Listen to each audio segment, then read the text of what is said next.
सध्या मी आहे ठाण्यातील वागळे इस्टेट परिसरामध्ये, जो उपमुख्यमंत्री एकनाथ शिंदे यांचा बालेकिल्ला पाहिला जातो।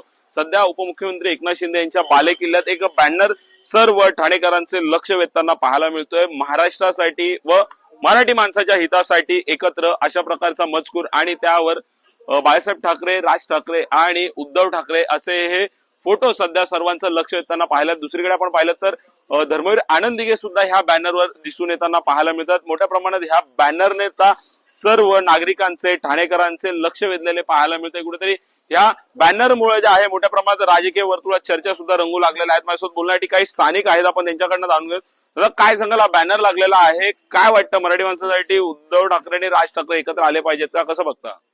100% एकत्र यायला पाहिजे, तरच महाराष्ट्राचं हित आणि मराठी माणसांचं हित आहे त्याच्यामध्ये।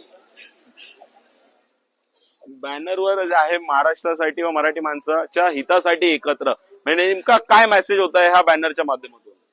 तसं सध्या जी परिस्थिती, राजकीय परिस्थिती चालू आहे, मराठी माणसांना लोक कमी लेखतात आता, म्हणजे मराठी माणसाचा टक्का कमी झाला असे बोलतात। पण काही परिस्थिती पूर्ण ढवळून निघाली पाहिजे की हे लोक जर एकत्र आले तर कदाचित मराठी माणसाला न्याय भेटेल, त्याच्यासाठी काहीतरी ते प्रयत्न करतील। जसं आता काही दिवसापूर्वी आपण ऐकलं, मीरा रोड, घाटकोपरमध्ये, काही सोसायटीमध्ये, मुलुंडमध्ये काही सोसायट्यांमध्ये मराठी माणसाला जागा द्यायसाठी नाकारलं।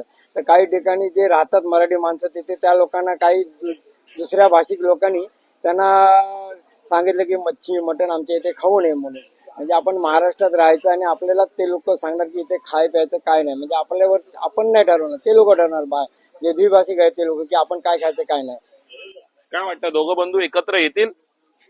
सध्या तरी सोशल मीडियावरती जी चर्चा चालू आहे, मीडियामध्ये जी चर्चा चालू आहे आणि सध्या जी एकमेकांना ती भावनिक साथ घातली आहे, म्हणजे ज्यांनी जे स्टेटमेंट दिलेले, वक्तव्य केलं, त्यावरून असं वाटतं की कदाचित ते 100% एकत्र येतील। त्यामुळे नक्कीच आता कुठेतरी ते 100% एकत्र येतील, भावनिक साथ घातलेला आहे असं देखील सर्वसामान्य ठाणेकरांना वाटतं। त्यामुळे सध्या आता ह्या बॅनरमुळे अजून देखील राजकीय चर्चा ज्या आहेत त्या रंगू लागलेल्या पाहायला मिळतात। त्यामुळे नक्कीच आता उद्धव ठाकरे आणि राज ठाकरे कशा प्रकारे एकत्र येतील, ह्यांची युती होईल का, हे देखील पाहणं तितकंच महत्वाचं ठरणार आहे। ठाण्याहून मी प्रेम मोरे, न्यूज 18 लोकमत, ठाणे।